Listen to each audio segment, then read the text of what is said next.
Welcome to Section 420, Talkin Yankees. And don't forget the podcast, which we're going to be simulcasting. So if you're watching on TV right now, or if you're watching on YouTube, remember now that we're also going to be available on podcast, wherever you get your podcasts available. Again, Section 420 Talkin Yankees, so whether it's Apple Podcasts, Google Podcasts, Spotify, go look it up. So you're going to get exclusive content, which, again, you won't be able to see on YouTube or won't be available, again, if you're watching on public access TV, whether it's in the Bronx or Long Island, Brooklyn. Again, more content during the week, so please do subscribe. Again, Section 420 Talkin Yankees, the podcast, again, wherever you get your favorite podcasts. So I figured this episode, after the opening day, I kind of did a quick rant. Again, if you were on the podcast, you would have heard it. But we kind of elaborated a little bit, not the only opening day, but it's kind of the opening series against the Boston Red Sox, because there were a lot of good things. Didn't get a sweep. It'd been nice to get a sweep, but I'm always happy with opening day. If you could get away with 2 out of 3, I'll take it as a win. But there's a lot of positive things from this Yankee team, even in the Sunday night loss, which we'll get into. So we'll kind of break down all the games, get into that, and of course do a little deeper dive in the Aaron Judge contract offer. Again, I also mentioned on the podcast that, again, before the opening day game, Brian Cashman did hold a press conference, which they announced that they weren't able to get an extension for Aaron Judge. So it looks like Aaron Judge is going to hit the free agency market after the 2022 season, which we kind of figured he was going to do anyway, maybe. But the Yankees did make him somewhat of a fair offer, and I'll kind of go into it a little bit. Kind of just give you both takes, give you the the Yankees side of it and the Aaron Judge side of it. Do I think it was a fair contract offer? Yeah, I'll just give you a little heads up spoiler of that, but we'll kind of just break down to it and then probably why Judge ultimately decided to decline on it. Again, because it's going to be his one opportunity to make a big killing, so wouldn't make sense for him to sign here. But the Yankees made him a fair offer, but again, we'll get into all that. So let's get into the game itself. So the 3 games, so it's opening day now. Originally, it was supposed to be on Thursday, but of course, we had some bad weather in New York, so they kicked it back to one more day Friday, and it was a beautiful day. Good thing they did do that. Now, funny enough is that Billy Crystal is going to throw out the opening pitch. Again, Garrett Cole is going to be the starter for that game, and apparently with the pregame festivities and stuff like that, I guess Billy Crystal took a little too long and throwing out the pitch, and Garrett Cole is getting a little bit chirpy, because these starting pitchers, they're all regimented. He probably had his warm-ups, he has his routines, and after the national anthem, he has to come out at a certain time. So he was a little delayed, and kind of the results showed in that first inning. He did get touched up a little bit wild. Rafael Devers took him deep for a 2-run home run. Ultimately ended up leaving the frame in a hole, 3-0. And again, after the game, he was a little fumed. Again, Billy Crystal, I guess, whatever. The biggest Yankee fan of all, kind of, messed the team up a little bit to start the season, but not his fault. And the team would, respond eventually, getting on the board with Anthony Rizzo, a 2-run home run, got the Yankees back within the 3-2. And of course, later on in the game, big important home run from DJ LeMahieu.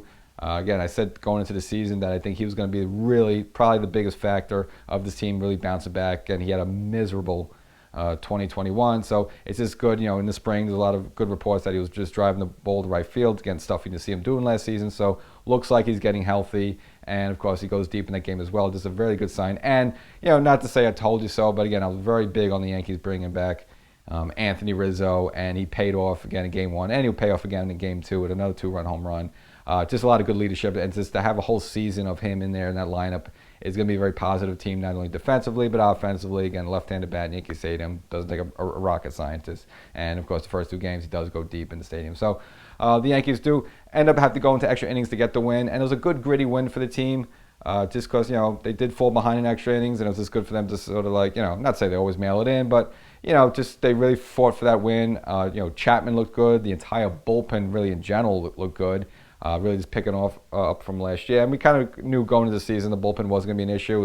It was going to be, the starting rotation was going to be an issue more than anything. And the bullpen has been fabulous so far, and they were in game 1. And then, of course, the winning run ends up being kind of Falefa, IKF as they call him on the streets.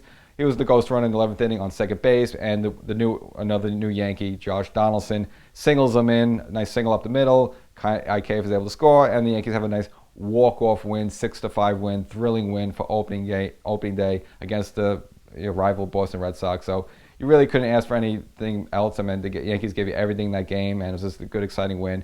And the game almost took 4 hours. So your typical Yankees Red Sox, even though they have all these things to speed the game up a little bit, it's still, of course, Yankees Red Sox takes forever, but well worth the wait. 4 hours and a walk-off win. And again, even though Cole got touched up a little bit in that first inning, he was pretty much good after that. And then that kind of brings us into Game 2, which, again, another question mark for the Yankees going to be this season was going to be Luis Severino.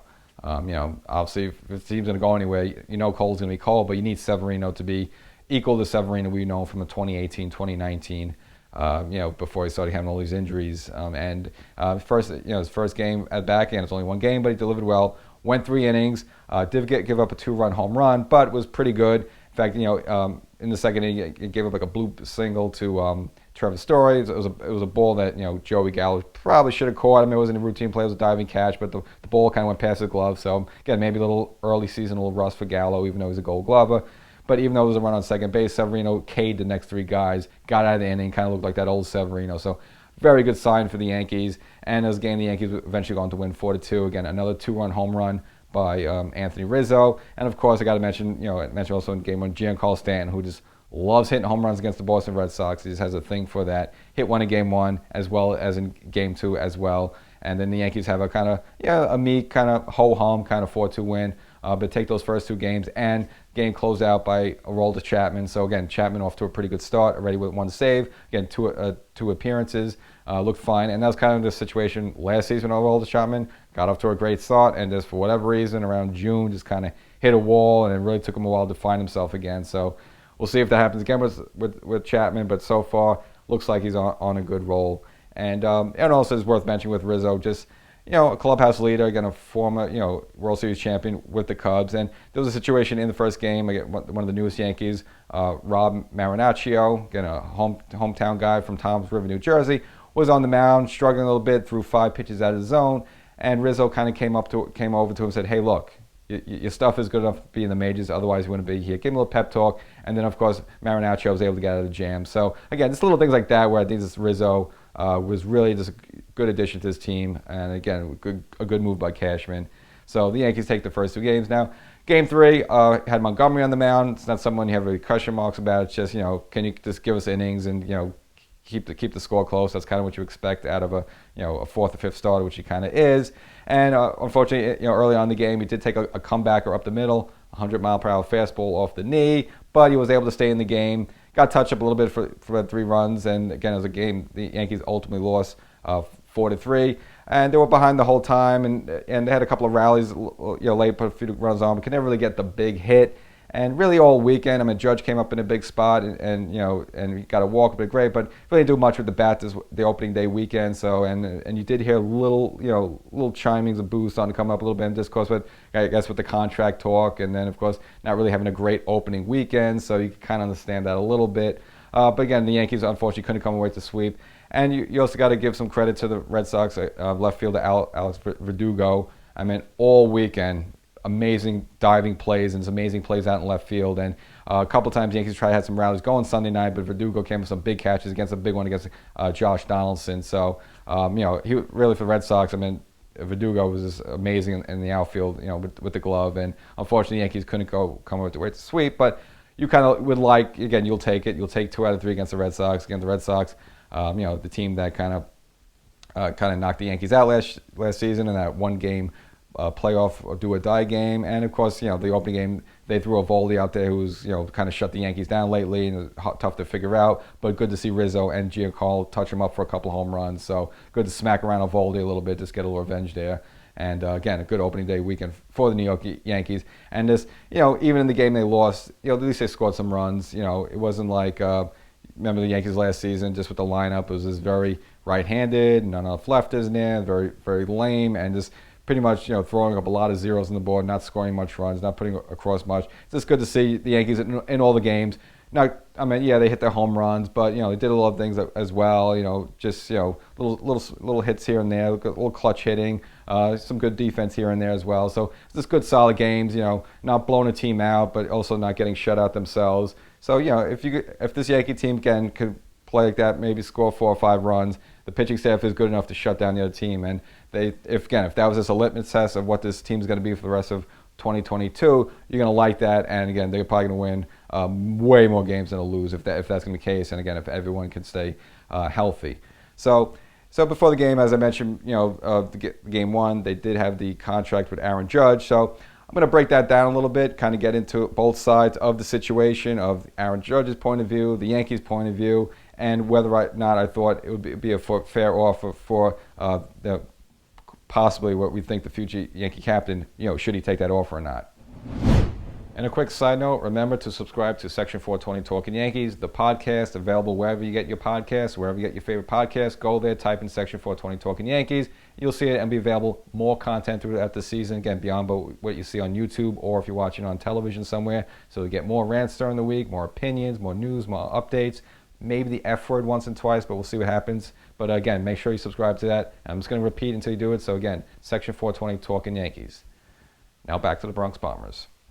Aaron Judge situation. So again, Brian Cashman had the news conference before the opening day saying that they weren't able to come to agreement with the Judge camp.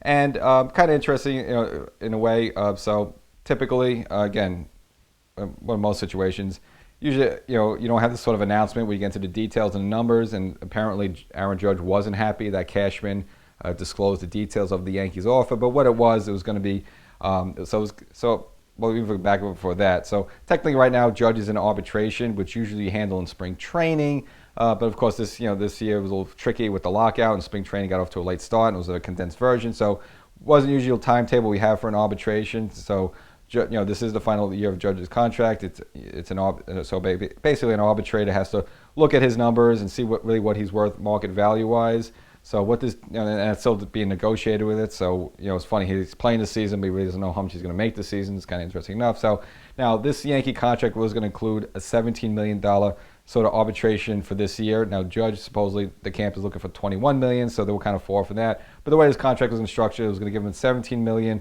for 2022 to clear out that final year of arbitration. And then this new deal that the Yankees are offering would have kicked in at 2023. Now, it was valued at $213.5, I don't know why 0.5, could have rounded up to 14, whatever, $0.5 million per year for 7 years. So that would have been from 2023, kick on to 7 years, and it would have paid Judge $30.5 million per season.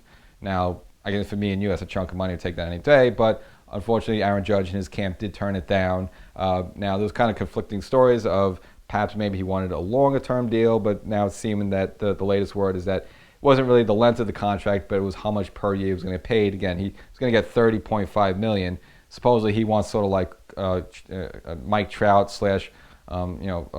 Carlos Correa type money of $35 million a year. So it seems like maybe the Yankees were $5 million below what he was expecting.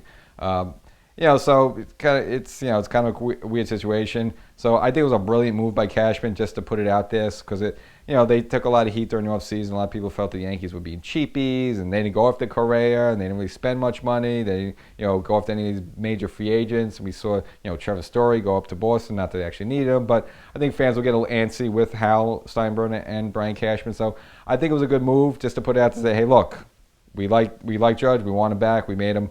I think a relatively fair offer and, not a terrible offer. And I think it puts a message out there and kind of puts Judge in the corner a little bit because it's like, hey, look, you said you wanted to come back. We wanted to bring you back. You turned down the offer. So I think it was a smart move play by Cashman. Kind of puts Judge on his heels a little bit. And again, he wasn't happy that the Yankees put it out there that, they made this offer, what the details are. And especially with this what's going on right now, just, with inflation and, still the little tail end of COVID, even though, pretty much it's over, but still, lingering around a little bit. And of course, you have the whole Russian-Ukrainian thing. So much going on right now bad that someone turning down $30.5 million a year kind of looks like the bad guy a little bit in this one. And that's, I don't blame Judge for doing it. This is business as well. But I think it was a smart move by Cashman just to kind of put that on him like that. So what it turns out, it looks like Judge wants one of these mega deals where, again, he's going to get $35 million per year. And this, in terms of this, the total value of the contract, something like you saw like Bryce Harper getting. So when Mookie Betts got like $365 million. So when you kind of look at that, and kind of like the $400 million Mike Trout got, he's getting like $35 million a year. 213 almost looks like a little minuscule. So I can understand his point of view that way, but I think it was a kind of a fair offer by the Yankees. I mean, it would have made him the highest paid position player since A-Rod. A-Rod, I believe, was the highest at $27.5. Now, again, that was like 6 years ago, and of course, with rising prices and inflation, that and $275 gets you a sub right doesn't really mean that much. But the Yankees did try to stress that point that he would have been the highest paid per year position player. But again, for Aaron Judge, okay, what does that do for him? Now, for Judge wanting $35 million per year, like that type of money, as much as I like him, he's a great Yankee, he's all for that. I mean, if you look, other than his, rookie of the year season, we hit like 50, almost like hit like about 51 home runs. From there, I mean, he hasn't really had much, greatness consistency after that. He lost chunks of time in 2018 and 2019. Of course, we all know that 2020 was a shortened season with COVID, and even with that, he missed a little time. Now, last season, okay, he played most of the season, and he was probably consistently the Yankees' best player. So I'll give him his hats off for that. But there was a stretch there from 2018 through 2020. I mean, that's like 3 seasons where, good player, but did miss a chunk of time. So you can see the Yankees being hesitant to even want to offer him a 7-year deal in the first place, but they did. And 7 years for a guy who's going to be 30 years old relatively soon, that's pretty fair. I could see like if let's just say they were not willing to go more than 5 years, you say, all right, come on, 35 is still in your prime somewhat, but they will offer him 7 years where he would have played into that contract being 37, 38 years old, which again we all know, we've all seen this movie before. Players start breaking down, and especially with him, he's a big guy, he's a muscular guy, and you get to see a lot of lats pulled and chest pulls and things like that nature. And again, plus he's playing the outfield and diving for balls and stuff like that. We've seen him have had issues in the past with the collarbone and all that. So the Yankees are taking a risk. So I think overall, I think the Yankees played it right. They gave him a fair offer. I can't really condemn the Yankees on that. I mean, again, could you offer them 35? Possibly. I mean, what's $5 million more for the New York Yankees? But I just don't think, as very good, great Aaron Judge is, I just don't think I'd put him up there on the level of a Bryce Harper type or a Mike Trout type, or even like Mookie Betts. People might say sacrilege because he's a Red Sox, but just look at the resume of Mookie Betts. Look at the resume of a Mike Trout, and Judge is good. He has a couple of Silver Sluggers. He got a rookie year in 2017. A couple of All-Star appearances, but those players are like MVP type caliber players. Now Judge is close to that, but again, since 2017, we really haven't seen MVP type play from him. So, for the Yankees to make that offer, I think it was very fair, and I just don't think, again, I would value him at a $35 million type of year player. So the Yankees played it right. So now Judge does want to negotiate during the season, which I understand that. So he's going to hit the free agency market after the 2022 season, and he said, look, I'm going to take offers from everybody, and I guess the Yankees will be one of the 30 teams. So I guess, and for him, I guess it's kind of what he has to do, because, for him to accept that deal, he could have if he really wanted to, but he's probably going to get more money, either whether it's from the Yankees or another team, by hitting the free agency market just to see what else is out there, because someone else will probably want to throw him some money. I don't think he'll get like a longer-term deal in 7 years, but again, some team like Texas who just don't care, just need to bring in some stars and get some fans in the stands, might willing to throw him an offer. So we'll see how it goes. And for the Yankees this season, I don't think Judge will be a distraction for Judge. I just he's a professional, and again, there's every motivation for him to have a great season. So hopefully he gets to stay healthy and put up some good numbers. And if those good numbers get the Yankees into the playoffs and they do some great in the playoffs, great. And at the same time, if it gets Judge a good contract from the Yankees, even greater. Now, the Yankees do have a backup plan. Of course, it's Giancarlo Stanton, and that's kind of the issue with Judge, where they're not really forced to have to bring him back in a way. I think they're going to try their best. But, Judge and Stanton, very similar type players, and almost two of the same players. So let's say you do happen to lose Judge, which hopefully you don't. You kind of have the same player ready in Stanton, so it's not the worst thing in the world. And, of course, you could use that money that you were going to spend on Judge in some other areas. So, again, it is a win-win for the Yankees as well. And we know Brian Cashman can be ice cold. That's the way he played it with Jeter, especially on the final contract with Jeter.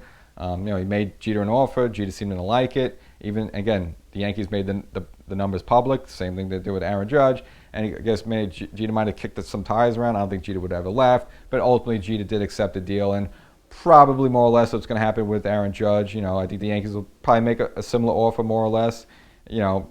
Maybe they go up to 35, or maybe settle at 33, and they settle in the middle, and that okays it. So ultimately, I still see they're going to try their best to retain Judge. Again, he is, quote unquote, even though it's not on his chest yet, he is the Yankee captain. More than half the people are wearing number 99 in the stands. So it would just, it wouldn't be a good move by the Yankees to not try their best to bring him, and I think they would. But again, if he does decide to walk, at least from the Yankees standpoint, Brian Cashman's standpoint, it's not the worst thing in the world, because you still have Giancarlo Stanton, who's again signed through the 2027 season, where he himself would be about 37 years old, and there is an option for 2028. But again, if you just need a big lumbering guy to hit 35 home runs, well, the Yankees kind of have that covered. Now, it's good to have two of those guys, but even if some happens with Judge walks, again, it's not the most terrible thing in the world, at least from the Yankee front office perspective. The fans will be crushed, so I just think that's why they're going to try his best to retain him. And a Judge, again, the offer was there. I think it was a fair offer. He could have taken it and just put this thing to bed. It's like, all right, great, I'll be a Yankee for the rest of my career and getting a pretty fair contract. But I can understand his point of view as well. You're a young guy, and for his first several years with the Yankees, he was, I guess, underpaid. But that's just the way a rookie contract works. That's just the way that things are. So this is one shot in life to make a big killing, and so I can't blame him for just wanting to get the most possible. I just don't think he's worth a Bryce Harper or Mike Trout type of contract. As great as Judge is, those players are just on a different type of level than Judge. And again, Judge has missed a lot of time since from 2018 till now. Only last season was kind of his first full healthy year since 2017. So you look at a number of seasons where he wasn't able to stay healthy. So the Yankees they almost did him a favor by offering the 7 years like that instead of trying to offer him 5 and front loading the contract. I meant they were willing to commit to him for 7 years. So fair offer by the Yankees, and I think it was a good move to put the numbers public just to kind of back Judge in the corner a little bit, because again, $30 million per year is nothing to scoff at. That is, it's more than fair. And now Judge is going to say, all right, well, I'm going to try to get a bigger deal. So I really can't blame anyone in this deal. And it just is unfortunate to fans. Now we're going to have to just wait a whole nother season, and of course, it's going to get interesting now if more teams can jump into the fray, because, he's going to get an offer from 2 or 3 other teams. I don't know how serious it's going to be, but just for the sake of numbers, someone's going to bring him in because, again, former Yankees, a big guy, he's like 6'7", he hits a lot of home runs, so it's going to be attractive for a lot of teams. So the Yankees are going to have to compete with that. But again, if he does end up going somewhere else, at least in the Cashman's mind, he says, all right, well, too bad. I have Giancarlo Stanton who can play right field, no problem. And so for the Yankees, it would be no major loss. So we'll see how it turns out. But again, Aaron Judge, unfortunately, we could guarantee him there for 2022. But beyond 2022, we're just not sure. Now, in those first 3 games against the Red Sox, you might have noticed that the Yankees were using the new pitch comp technology. Higgy had it on his actually left leg. And basically, baseball wants to introduce this as a means to prevent sign stealing. So instead of the old way of throwing down signals, which now there's been a problem with baseball going a couple of years. I mean, we've had a number of scandals. Of course, we all know about the Houston Astros and supposedly their sign stealing scandal and banging the garbage cans. We know about the Red Sox and the whole smartwatch thing. And then, of course, there's always been the rumors about in Toronto in the Rogers Center, that hotel restaurant they have in center field, possibly. Girardi always felt that there was someone back there with binoculars looking to steal signs. So could be going on a number of ballparks, and supposedly even the Yankees are on the investigation or something. Again, as I mentioned previous episode, there's that sealed document of, again, supposedly against the New York Yankees, that someone made some accusations against them, whether it was something with live video or sign stealing and so whatnot. So again, it seems to be rampant throughout baseball, and it's a problem for baseball. So I guess the way they want to get rid of it is by introducing this new technology, which again, so basically it's something like a remote control where a pitcher can, instead of throwing down signs, basically could press what pitcher they want, and the pitcher, of course, has a little a microphone or whatever, a speaker near the side of the hat, where they'll hear, ball, fastball, curveball, slider, outside, stuff like that. So, and they'll be able to hear it and throw it. And it's also a way to speed up the game a little bit. As anytime you watch a baseball game, you see the catcher throw out the signs, the pitcher says no, then the pitcher steps off, then they give the signs again, the pitcher says no and steps off. And so this is supposed to kind of quicken up the game a little bit, so you don't have that kind of back and forth a little bit. So it kind of serves 2 purposes: cuts back on the cheating and sign stealing, as well as speeds up the game. Now, it's not mandatory, as you notice that the Red Sox didn't use it. The Yankees did, but the Red Sox didn't, so it's not mandatory. And up to 3 players can use it, so it's kind of interesting. So of course you have the pitcher involved, the catcher involved, and possibly 1 more player. So it could be maybe a second baseman or first baseman, whoever like the field general is. In that case, probably back in the day would be like Derek Jeter, but if he was still on the team. So up to 3 players can have it, but again, it's not mandatory. And some hits and misses so far. So it seems like Higashioka for the Yankees loves it supposedly, but some of the pitches didn't have a good time with it. As in the opening game, Miguel Castro, who again kind of really mentioned previously, but Yankees made a quick crosstown trade with him, shipping out Joely Rodriguez, the lefty the Yankees got from Texas last year, in the Joey Gallo deal, shipping him off to the Mets, and they got Miguel Castro back, a right-handed power pitcher. And Miguel, threw throwing a bunch of pitches, kind of off a little bit supposedly. He was having issues with it, but did get out of a huge bases loaded situation.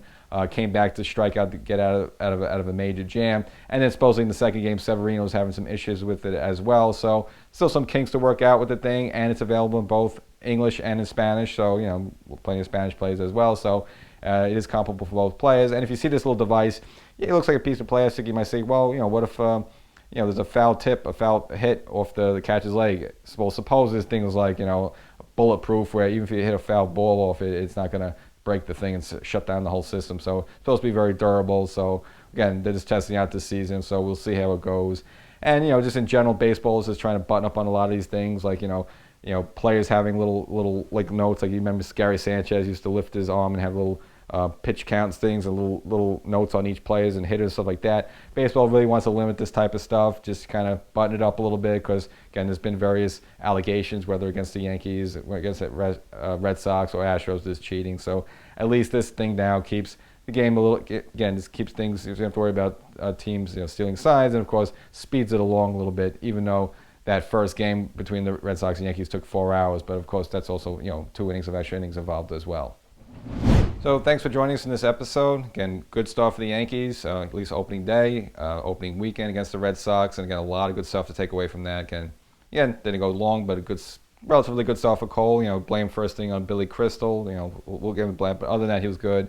Severino answered a big question, got a good first start under his belt. Gave up a 2-run home run, but it was all right. And Montgomery, he took a comeback, got cuffed up a little bit, but again, came through it healthy. So a lot to like to see there, as well as the bullpen been pretty strong, as we expected it would be. Chapman good. Again, Rizzo, who I think is just going to have a fabulous season with the Yankees. I wanted him back. They bought him back, and at least the opening weekend, tremendous with two 2-run home runs, and just again showing a little leadership, helping Rob Marinaccio get out of that jam. A young guy coming up, doubting himself. Here comes this veteran, comes over, gives him some good words, gets out of the jam. So you like seeing that. So again, if this is going to be the team we're going to get for the rest of the season, I think they're going to be in very good shape. Again, I predicted them to be the previous episode, be the AL East champs. I just think they're going to take a lot of teams by surprise, and I just think they're due, just because they've had some bad luck over the past couple of seasons with various things, and plus again, Tampa's starting out hurt out of the gate, and of course the Red Sox will nicked up as well. Now Toronto's going to be tough and fierce, but I just think overall the Yankees have a little edge over them, at least pitching wise and bullpen wise specifically, than the Blue Jays. But we'll see how it all pans out. And of course, Aaron Judge, we'll just see what happens to him next off season. I think the Yankees gave him a fair offer. Cashman made a smart move by making it public out there of what they gave him. And again, Judge is kind of on his heels a little bit. But again, I can't blame him as well, because he just wants to make his money, because he's a young guy. He's only get one shot at this. So, and if you're interested in more Yankee content, and who isn't these days, especially if you're a real Yankee fan, want to make sure you check out the podcast, Section 420 Talkin Yankees. Wherever you get your podcast, go there, Section 420 Talkin Yankees, for exclusive content throughout the week. Check it out. Go right now.